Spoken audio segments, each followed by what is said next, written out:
With the latest farm and ranch news, market reports, and more. This is KLBK's Ag Journal, sponsored by FiberMax. Well, welcome back. As we officially approach winter, farmers are considering what next year holds. Soil health and management play a major factor. Now, it starts with making the right decision on how to enhance the overall function of the soil. In this week's Ag Journal, we discuss the pros and cons of soil management strategies for our region. The reason soil health is so important is because soil is to function as a vital living ecosystem. Knowing what is in the soil is a great start.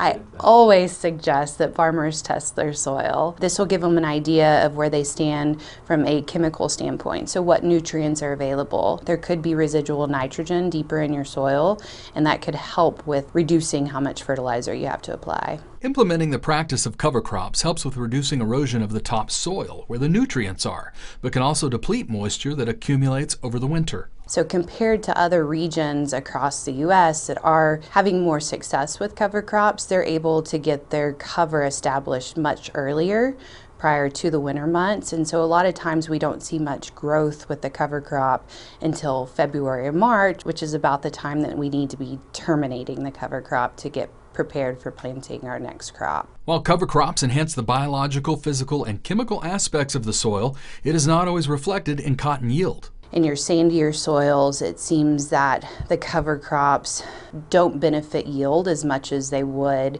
in a heavier textured clay type soil. Cotton farms often implement wheat, corn, or sorghum for crop rotation. And there's always going to be a risk with changing up your management practices, especially if you're not familiar with that crop that you're putting into rotation with cotton. While soil management practices can be challenging, it can also be a necessity. You're enhancing the plant diversity, but the thought is that you're also enhancing the microbial diversity as well. From a cropping system, cover crops, crop rotations, it's really going to be what suits your farm best. So it really is dependent on that specific farm and the characteristics of it that lead to whether or not a cover crop is going to work.